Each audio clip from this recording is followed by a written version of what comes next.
Steve Areno's Italian Eatery is your go-to spot for delicious eats and good vibes.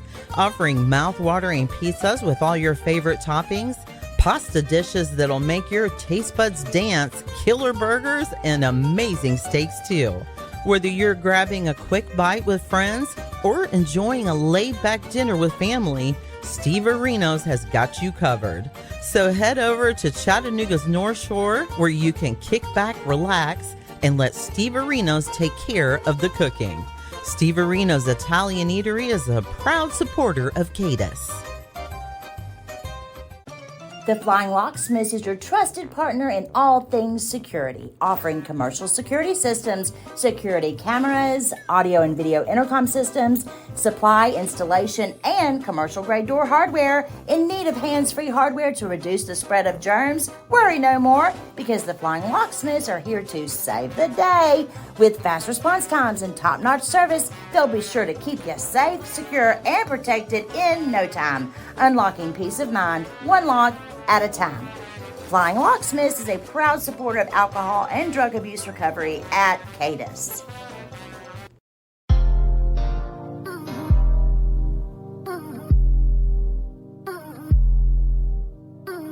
Welcome to Scarred But Smarter podcast, hosted by Jeff Stiles, presented by CADAS, Council for Alcohol and Drug Abuse Services, sharing relatable stories of addiction recovery along with our hearts, our voices, and an abundant amount of love with all of those affected by the disease of addiction. We thank you for allowing us to be a part of your journey. And now, here is your host, Jeff Stiles. Hi, folks. Welcome back to Scarred But Smarter, the still relatively new podcast from CADAS. My name is Jeff Stiles with a Y, and I am the host or the interviewer for this podcast, and I'll introduce my guest in just a second, Mary Catherine Gentry. It was her brainstorm to come up with this thing to begin with. She's been the one that has lined up the guests. She's been the one that's lined up the sponsors and has gotten this thing really going and gotten it all on the different platforms out there. Well, she is not here today, the first one that she's missed so far, because they have their basketball camp going on as we record this morning, and I hope it goes well. So I'm just going to go ahead and get this plug in for the good folks at CADAS who make this all possible. Dedicated team of professionals. They work tirelessly to help individuals break free from the grips of addiction and embark on a journey of recovery and personal transformation. Now, they can't do it all alone, all by themselves. They need the community, and that means you. The importance of CADAS and the work they do cannot be overstated. So with your support, they can continue to offer crucial services to those in need. Any donation you can make will directly contribute to the sustainability and expansion of their many programs, ensuring that more individuals have access to the help they so desperately need. Mary Catherine, thank you so much for making this thing kind of come together, making it a reality. I'm proud to be part of it. Guest today, Mr. Bill Race, meteorologist, longtime TV personality, bon vivant, man about town. Bill, it's been forever since I've seen you in the flesh. I know. It's very nice to see you, and I'm glad that you're doing what you're doing here, because CADAS is, I always tell people, CADAS is my alma mater. Yeah. You know? You graduated with honors? Well, I don't know with honors, but I did Did you get a gold cord? I got a white chip, I think. But anyway, yeah, it was quite a time in my life when that happened. And so, yeah, I'm a big fan of CADAS. And I'm so glad, and I'm glad you're here. And and seriously, now Bill and I go way back. I knew Bill before I was doing talk radio. When I was doing news. That's right. At WGOW, which became Talk Radio 102.3 back in the 80s. I knew Bill then. I knew Bill when I was in the advertising business. When I started doing talk radio, he was our go-to meteorologist. Well, he was our guy in the morning. That's right. And we had great banter in the morning. Yes, we used to talk every morning. Yeah. Well, I think our banter was superior to most of the banter I hear today. The chit-chat that goes on. Yeah. I think we did a good job with it. we had a nice team there. Well, you had a nice team, and then you were nice enough to let me join in. Well, and you also had a very good attitude about it because, of course, as you well know, poking fun at a weather guy is not a difficult job. No, it's not a difficult job. That's true. You're out there on that thin limb all the time making predictions, and if one doesn't come true, if 1 out of 20 doesn't come true, that's enough to put you in the Hall of Fame in baseball. But if that's the one that hangs around your neck, but you were always a very, very good sport about that. Oh yeah, I always felt like that you guys were very aware of that, and you didn't ever really go. You went to a certain point, and you knew where the lines were drawn as far as if my sensitivity would be altered somehow. Well, we'll get to your story in a second. Just out of curiosity, when did you start with WTVC Channel 9? Yeah, December 1987. Wow. And I was there. The thing I remember most was that when I first got there in January of 88 is we had a big snow. We had like 10-inch snow. Yes. A lot of people still remember that snow. And I thought, wow, this is going to be a snowy place, or something. I thought and then I found out that, it doesn't happen like that very much. Not very often. I remember it very well. I was living, my oldest son Eli had just been born.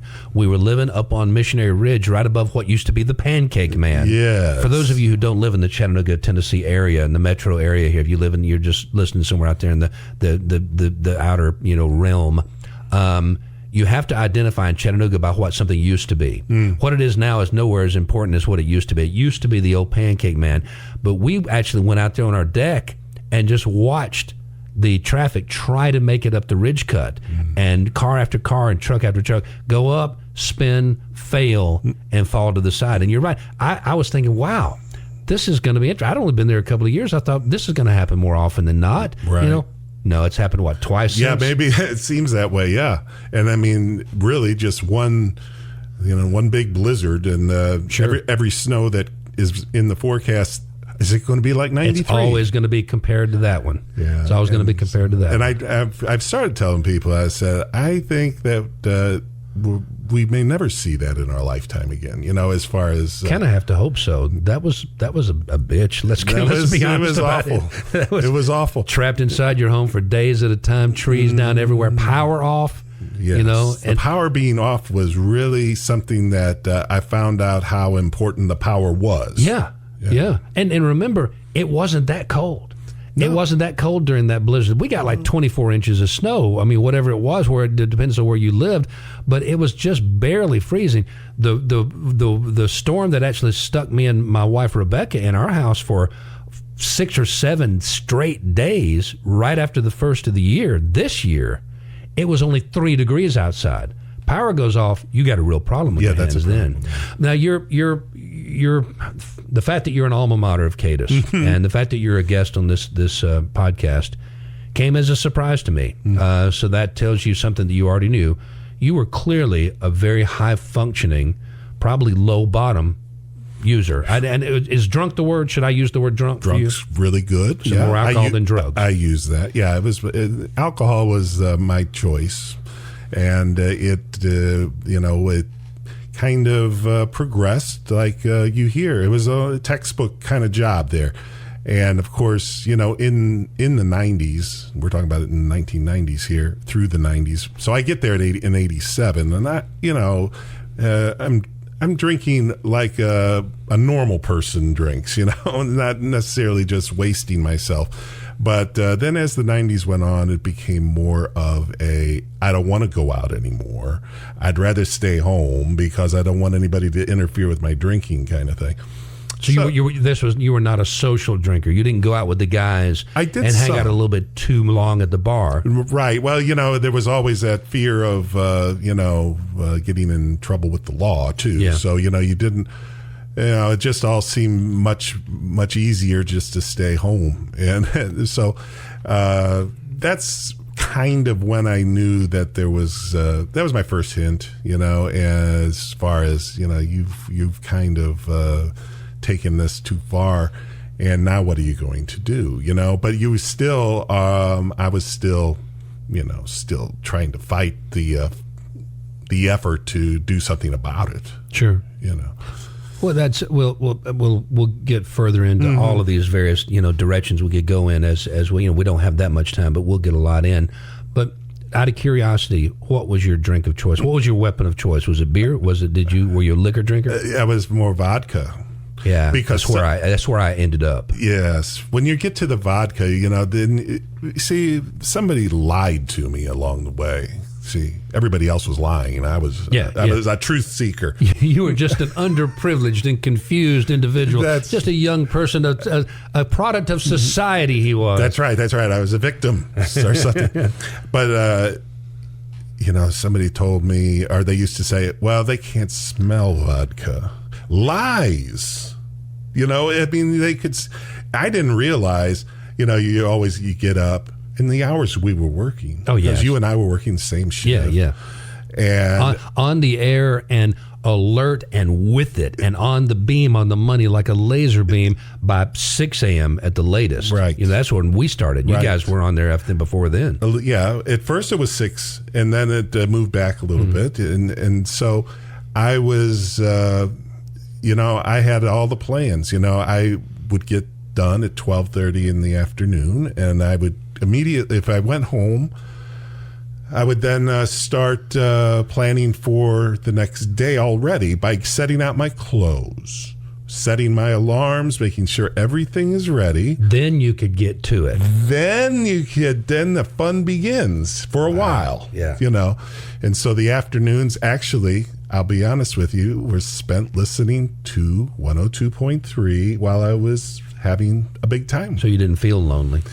I didn't feel lonely at all because, for a while, I always say one of the funniest men I ever knew in my life, as far as personally, Parker Smith. Yes. And he had that show on in the afternoon. Yes. And it was with the English guy. Teabag. Yeah. That was his nickname. Anyway, it was Teabag. We won't go into that. But I will say this, that Parker Smith had me laughing all afternoon. You may be surprised at this. Our mutual friend, and Sean Whitfield, thank you to Sean for coming in and producing this for us again today. We're at Whitfield Media, this beautiful studio. It is very nice. I wish I had this in my living room or something. Clint is the guy that does During the Break podcast, which started getting me off the mountain and back down here to town a couple of times a week to do these things, kind of how I started getting going. And he asked me one day, who would be on the Mount Rushmore of local talk radio? That's me. Let's just get that one off. Right off the bat, let's get me up there. And I said, obviously I would put Dr. B, Dr. Basketball up there. I would put JR up there, JR, the voice of the Moss forever. And I think I really surprised him. I said, I've given this some thought, Parker Smith. Yeah. And he said, above Robert T., above, any of the rest of the people that other, folks think about. And I thought, Parker, when he was on, he was on. It was hard to beat him, and his sense of humor was extremely acidic. He took no prisoners. I was the target of his derision and making fun of, whatever that word, for many, many, many times. But I couldn't help but laugh because he was right. Yes, he was right. He was. He was a smart man, and I did enjoy his humor and the way he did things. And I'm not taking anybody's inventory here, but Parker also suffered from this disease very badly, and it took him. It did. And that's one thing that people need to realize. Anybody listening that thinks they have a problem, somebody in their family, they've got a problem and you can't get them to listen, folks, it's terminal. It wants you, and it will get you. This disease leads to destruction and death. That's what addiction does. It doesn't get better. No, it's what I learned, at CADAS, and what I learned in AA was it's very patient. It will wait for you again. Yeah. You might go through a string of, I've been sober or dry for 6 months. So you've proven you can do it. I can do it. And, and then you go into, well, maybe I can, learn how to do this better. But you don't. And, in a few days, you're as bad as you were from the very beginning, So that's what they used to say, even for people that have been sober for 25 years, if they go back to drinking, within a week, they're as bad as they ever were. Quick question. Have you had a relapse since you stopped? No relapse. Since 97. I did. I was sober for 12 years before I had a relapse in 2019. And it took me about 2 weeks. And I was at a place that was worse and further down that bad path. You stay on the wrong road long enough, you end up in the wrong place. Right. And I was much further down that road than I was when I had left it. And so if anybody wants to argue about the progressive nature of addiction, the disease, have them come talk to me. It took 2 weeks, and I was right back in the gutter again. Yeah. I know, and that's the very scary part. But they always used to say, don't worry, they're still selling it. You know, they haven't stopped selling alcohol just because you stopped drinking. Yeah. And so, you know, there's a lot of things that came up, you know, through that time frame that, you know, changed everything about my life, you know. And so, yeah, I was one of the fortunate ones so far, you know, and I still know that it's still there. Yet. It hasn't happened to you. You haven't relapsed yet. That's another bumper sticker we use in 12-step. You're eligible too. Yeah, right. That's right. Are you looking to bring your commercial project to life? Look no further, because the expert team of Robert Roberts General Contractors specializes in turning your vision into a reality. From concept to completion, Robert Roberts General Contractors handles every detail of your commercial project with precision and care, ensuring that your project is delivered on time and within budget. Robert Roberts General Contractor is a proud supporter of substance abuse recovery at CADAS. Let's dream big and take steps towards creating a community where everyone feels valued, supported, and empowered to reach their full potential. Support those on the path to recovery by donating to CADAS today. Bill Race is my guest. Long time. Is Weatherman, are you cool with Weatherman, or should I go through the whole process of saying meteorologist? No, I say Weatherman all the time. Okay. I say to people, I always say my first name's Weather, my last name's Man. For Channel 9 here in town, and talking about when he came and started working here, I guess that was still back during the Bob Johnson, Pam Newby days? Yeah, Pam Newby was here just for a little while, though. It was, there was some animosity, you might say, in the newsroom when I got here. And so they went through a really quick transition in the newsroom, and I was like, oh no, what did I get myself into, kind of thing. But that passed, and yeah, so it was Bob and Pam, and then it was Mary Ellen. Yes. Who we miss greatly, Mary Ellen Loker. Yeah. And you know, I saw Mary Ellen, she had just finished her first round of the illness, and she had come back just as I got there, and so I learned the history of that, and then I watched it come back a couple more times, and you know, it was heartbreaking, but she always had a smile on her face. I think I actually sent a picture to you through Sean, our producer here, of you and Melidia Kluel in a parade one time. Yes. I don't remember what parade. No, you guys were young and vibrant and smiling. I said, he'll enjoy this. Yes, it was Chickamauga. Yeah. It was the down home days, I think they call it. And it still goes on, so I remember that. Yeah. Well, in the media, you're the first person I've had a chance to talk to since starting this podcast. Thank you to CADAS, and thanks to all the sponsors. And Mary Catherine Gentry, not with us today, so I'll get a plug in for CADAS in her absence. But in the media, I would say that I feel like there is addiction probably at a higher rate per capita in the media than any other occupational category I can come up with.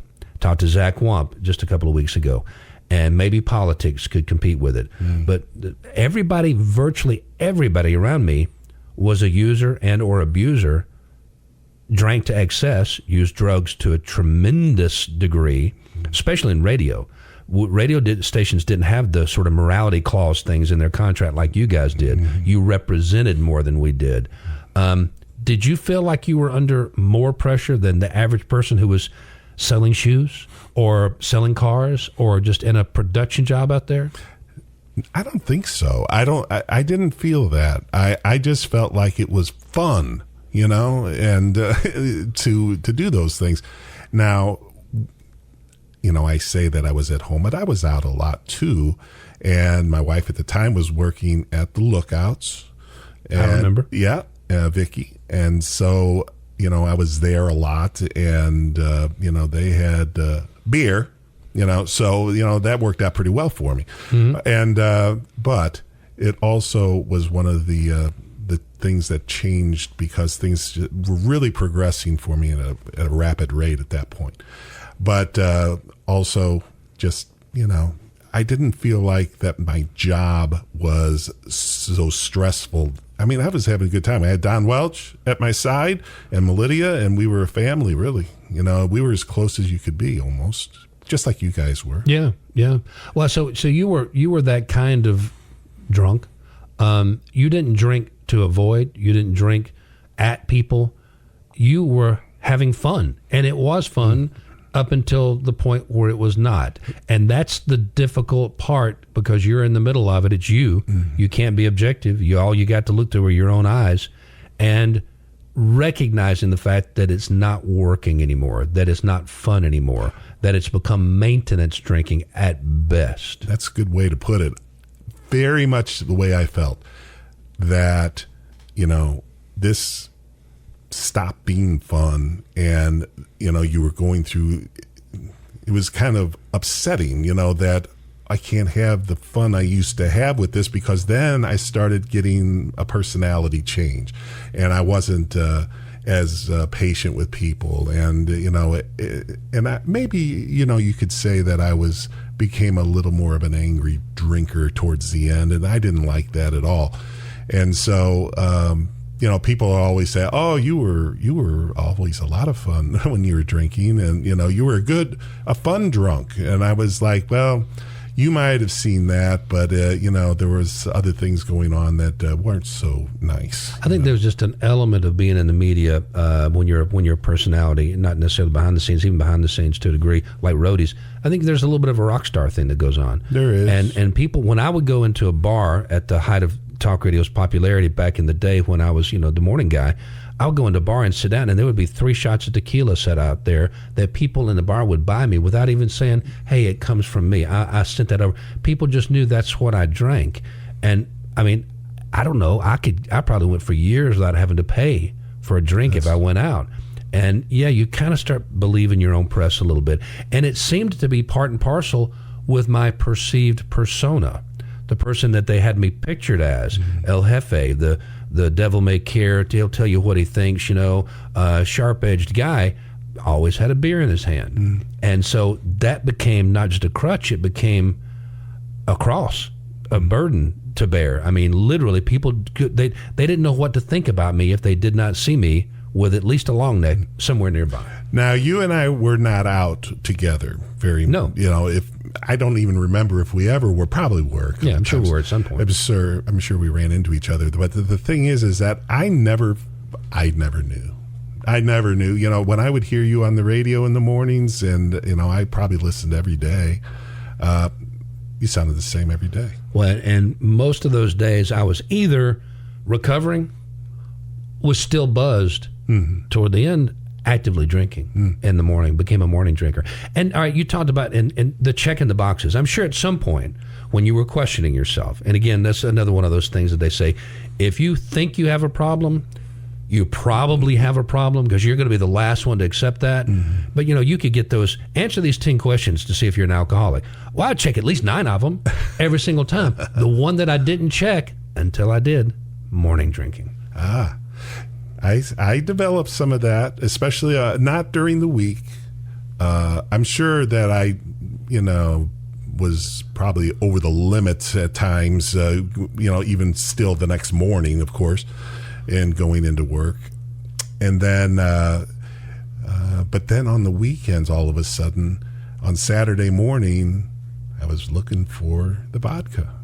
And that was another really that was a biggie for me, because as I started to turn towards doing something about this, that was the one thing. The other thing that I will tell you is that I started to go to different liquor stores on the way home, so they wouldn't recognize you as being such a regular customer. It's right. Okay to be regular, but you don't want to be overly regular. No, you don't. And you're back again. Yeah, that's right. And the thing that I always would say to myself is, when I first woke up in the morning, is I don't know how I got to go look and see how much I drank last night, because there was just. Oh, I would have known. Yeah, I would. It would have been all. It would have been all. Most every time. Well, and it was in this. I just remember, usually had the, I don't know what you call it, liter and a half or whatever it was. I mean, it was a big bottle of vodka, the biggest one they sold, and so I would go. And I'd look in that drawer or that with a little cabinet. sense of dread. Yeah, and I was like, oh, that was way too much. And then, so I thought, I'm going every other day and getting this large bottle, because you had to recover a day before you could start up again. At least I could. My body didn't like it at all. And then I would say, okay, well, I'm going to start going. I had it at my favorite place, but then I didn't want them to know that I was so active, because they knew what I bought the last time, Yeah. There was no big secret here with the people that knew me, but you had to know me pretty intimately to know the scale of it. I want everybody to think about the pathology of that, though. They're in the business of selling something. They want to see you come in the door, and they want to take your money. And you're worried about them thinking poorly of you because you're coming into their establishment too often and buying too much of the product they sell. That is an alcoholic mind at its best and or worst. Absolutely. This was really towards the end. And when I started to think, wow, you're going way out of your way here to keep this going. And so that was a biggie. And these other things all combined to me finally getting at least an assessment. It so happened that Don Welch was on the board at CADAS. And, Don Welch never said anything about my drinking. Nothing critical. Nothing critical personally or, because he had gone through some of this himself, but also he just wasn't that kind of guy, but if I asked him, he was very frank with me about it, and he knew. And so he said, he set it up for me at CADAS as far as going to get the assessment. It was, I thought, I'll go and see what they say. Sure. And so, I did. But I will tell you this, it was during the week, I'll never forget it, I got done with the midday news, and he knew I had the appointment after that. I was headed down to CADAS. And he said, he comes, I see him after the midday, because I'm already thinking, you're going to get out of this.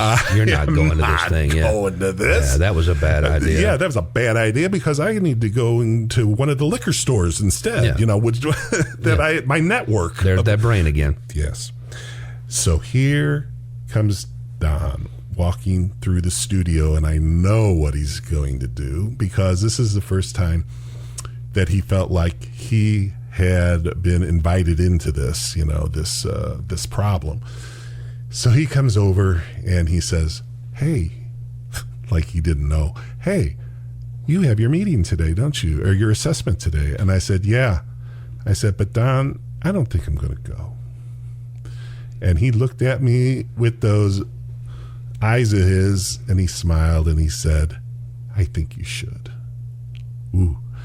I thought, ooh, if he really knows. Somebody who loves you. The sting of truth. Ooh. And I said, okay. So I went. Very quickly, let me say, for those who, again, not from this area, Don Welch, new to this area, was a legendary broadcaster, radio and TV guy, Grandpappy Welch. He had several nicknames, larger than life, huge, colorful, eccentric, unique character, and miss him very much as well. Mm-hmm. Thank God for those people that are on our sides who truly want what's best for us and will not co-sign our BS, which is what you were trying to get him to do that day by saying, I don't need to. A casual friend, somebody who hadn't gone through it, would say, well, you know what's best, turn around, walk off. Absolutely. And I'm sure that people did.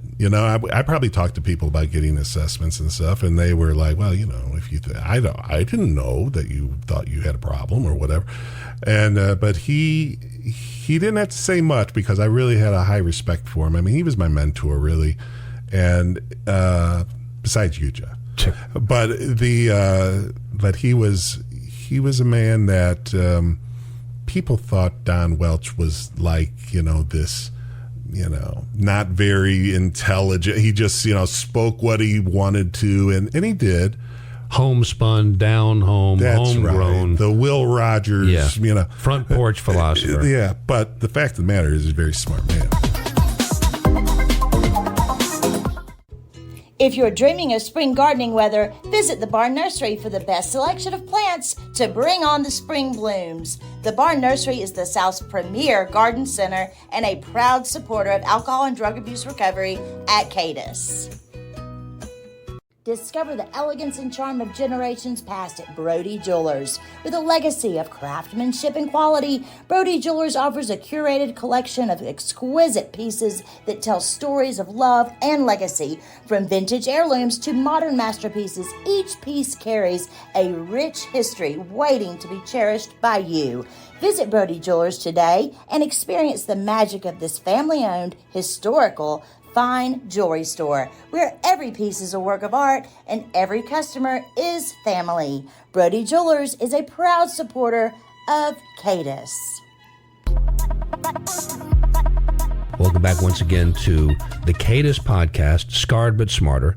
My guest today, I being Jeff Stiles of the Y, my guest, Bill Race, longtime meteorologist, TV personality here in Chattanooga. Very quickly, big salute and shout out again to the good folks at CADAS who make this podcast possible and make people's lives and the continuation and the embetterment of their lives possible by helping people fight the addiction that they deal with, that families have to deal with, that can destroy entire communities. CADAS.org is the website. To all of our sponsors out there, thank you so much. And to everybody listening, please try to show some love to those sponsors. Mary Catherine Gentry not here today because they're working on the Brittany Jackson basketball camp. By the time you hear this, that'll be in the past, but it's the first of its kind for them. And they have all kinds of events throughout the year helping raise money for their different programs. And Bill Race was just telling a little bit of his story and doing so very well, I might add. But he talked about going in for an assessment at CADAS. Now, that was not something I went through. I did my own assessment, and so did the people around me. And they all agreed. I needed help, and I needed it right then and there. Out of curiosity, so you go in the doors there, they didn't just get out hey, fill out this 10-point checklist. Well, how did it work? It was a long questionnaire. I remember that, but it wasn't too much past that, because it was, the first part of it was, okay, well, we do need you to fill this out. And it did take a while. And it seems like that same day, they looked it over and they looked at it. And I thought, this is going to be one of those things that they're going to say, yeah, you probably do have some troubles with alcohol, but we can help you with that. We can make you a better drinker. Yeah, so many people come in thinking that this is going to help me learn how to drink more appropriately. That's right. Yes. Moderate drinking. But what it really came down to was they got done, and the person that was with me conducting this said to me, "Well, Bill, I think I know what needs to be done, and you can never have another drink again." And I said, "What are you talking about?" And I wasn't mad or anything, but I was stunned because I didn't expect that at all. I thought, wait a minute. My friend is Don Welch. He would never let that happen. You hadn't been to jail. You hadn't killed anybody. You hadn't had a huge car crash DUI. That's right. Well, so that sunk in, and then they gave me what they thought was the best way to go about it, and it was, for me, it was extensive outpatient, which was, I believe, 4 nights a week or 4 late afternoons and evenings, Monday through Thursday, perhaps, or Tuesday through Friday. But anyway, I would go there. It was like 3 hours or so. And I don't think I ever missed one. And I was there for 3 months. So you were a good patient. I was a good patient. I'd learned so much about it, about what is going on. And the folks that were in the group, we always said, power in the group. The group that was with me, a lot of them were court appointed. They didn't want to stop drinking. Sure. I mean, maybe they, I'm sure that they, on some level they thought, and they went through it with us and had a lot and really were helpful in the group. But then I found out, as time after it was over, then I would find out little by little, well, he's back out. And, those are the kind of things that, I was still putting one day at a time together here. And then, it was AA. You had to go to AA. That was part of the deal. And, you had to hit 3 AA meetings a week.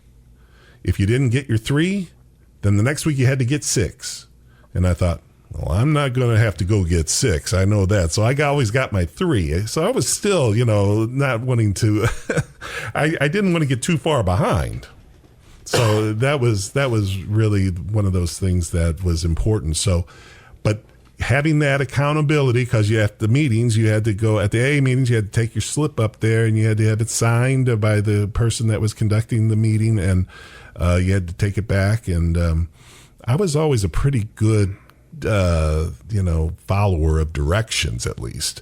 So I didn't miss any AA meetings. I was never having to go get 6, but not knowing at the time, that was what made it successful for me, is getting into those routines. I think it's interesting to note that the first thing they said to you, that this individual said to you, is, you cannot take another drink for the rest of your life. That really goes counterculture. That goes against the grain of what, the 1 day at a time program really means. But he was giving you an honest prognosis. Yes. If you continue to drink, you're going to die. Here is your solution. Here's your problem. You know what it is. Mm-hmm. The solution is to never do it again. But that 1 day at a time thing, it has to come down to that, because if you think, okay, I'm starting now to not drink for the rest of my life, it is overwhelming. Oh, yeah. You think there's no way. What about concerts? What about lookouts games? What about, parties? What about camping out? And you just overwhelm yourself. Well, I can't do it. But if you think, if I can get my head on the pillow tonight without drinking, then I've got a good 8 hours. And even in the time that you spent in there, those 3-hour segments, that was 3 hours, your hand did not get wrapped around a handle. That's right. That's absolutely right. And what I found out was, here's the other thing. One of the first things I thought of was, what in the world am I going to do in life to replace that time I drink? The time. It's amazing. There's a lot of time. I was at a memorial yesterday for a friend of mine, and it was a part of his life and a part of his leaving this life. But there was another gentleman there, a mutual friend, and he told me he had stopped drinking about 8 months ago, which just coincided with the time that we lost our buddy. And I just asked him about it, and he said the biggest problem is just the time, because the time you spent, and you talked about, you put a lot of preparation into your drinking. The time you spent thinking about it, preparing for it, preparing others and your future schedule around it, going to get it, the purchasing of it, the getting the money to buy it, coming back, the making of the drinks. Suddenly you stop all that. You got time on your hands. You got time on your hands, and you have active brain cells. Now what am I going to do? Right.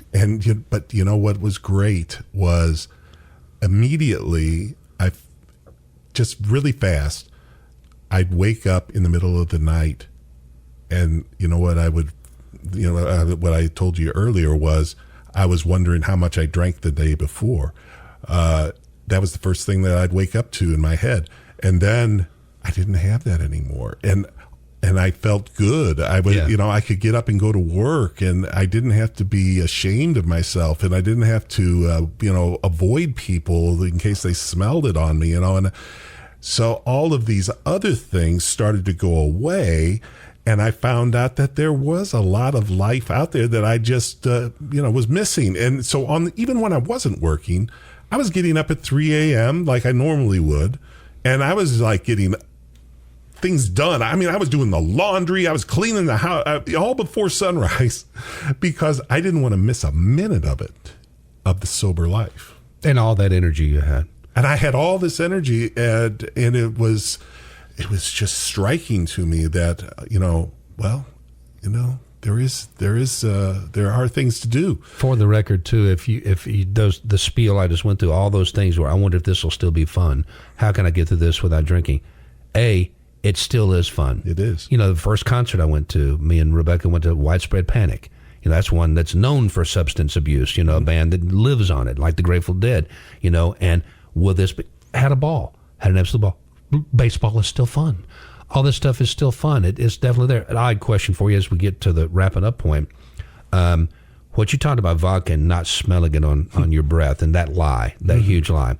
Watch my father become a drinker. Literally, I don't remember him in my youth drinking at all. Suddenly, he was drinking heavily, and he was drinking vodka.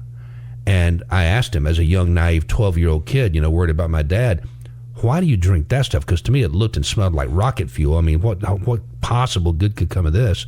And he said, well, people can't smell it on your breath. I never, ever could have, in my wildest imagination, come up with a future where I would be doing the same thing. But I got there. I was a beer drinker, tequila drinker, and when it finally got time I just need to get the buzz the quickest I can possibly get it, I went to vodka, and that's where I stayed. So I don't know that getting to vodka is your first step onto rock bottom for many of us. We did call it the rocket fuel, actually. Yeah. Actually, I call it the comrade, because it was a Russian kind of thing, and Russian to a buzz, too. Did you have it in your family? Did you have addiction in your family, as I did? Not really too much. Now, when I would go home to St. Louis, my brothers were there, and my oldest brother, he would drink, and we would drink, while I was there, and have a lot of fun. But not really, not too much. There was. I will say my grandfather, I say that, and now I remember, my grandfather died of throat cancer because he was drinking, probably. Rot gut. Yeah.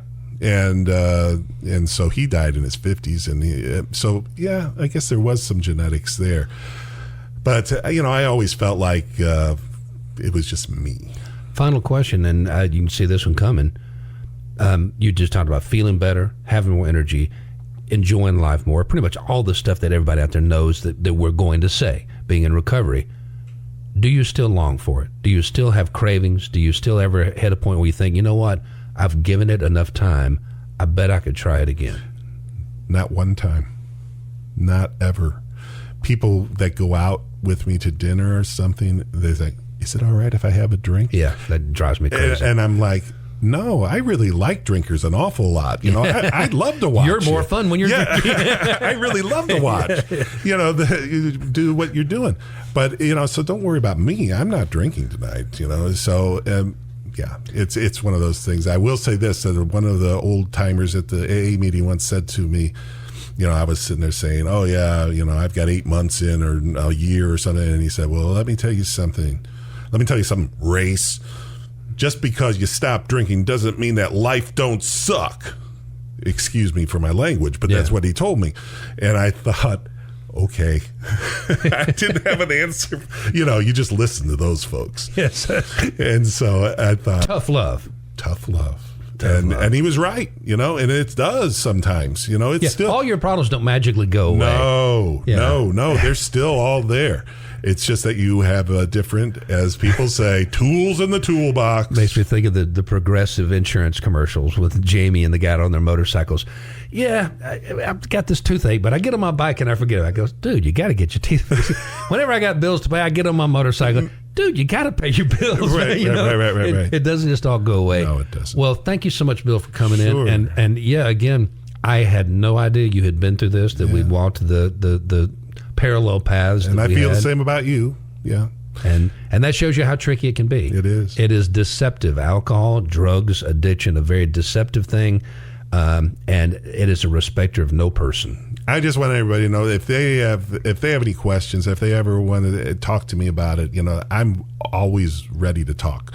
And so, you can get in touch with me through Facebook Messenger or something along those lines, or just drop an email. And, I'd be happy to talk to you about it. And if you need to get in touch with me, you can contact Bill, and he can then call me, and I may reach out to you because I don't do any of that stuff. Thank you so much for swinging by, my friend. Thanks for having me. Good to see you again. Thank you, Sean. Scarred But Smarter is presented by CADAS, Council for Alcohol and Drug Abuse Services, Chattanooga's only nonprofit addiction recovery center with a full continuum of care, offering the highest quality of treatment to those struggling with substance abuse disorder, regardless of their ability to pay. Go to CADAS.org to learn more about our recovery and aftercare programs or to make a donation, because every gift is much needed and greatly appreciated. Thank you for letting us be a part of your journey. Find us online at CADAS.org.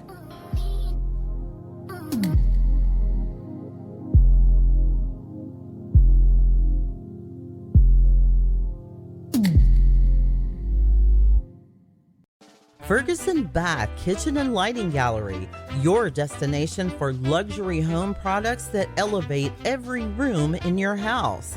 Whether you're renovating your dream bathroom, designing a gourmet kitchen, or illuminating your living space with style, Ferguson has everything you need to turn your vision into reality. Transform your home into a sanctuary of sophistication with Ferguson Bath Kitchen and Lighting Gallery, where luxury meets inspiration. Ferguson proudly supports CADAS. If you or someone you know is struggling with alcohol or drug abuse, reach out, seek support. Recovery is within reach. You are not alone, and CADAS will support you or your loved one every step of the way. Please call CADAS today for an assessment, 423-756-7644.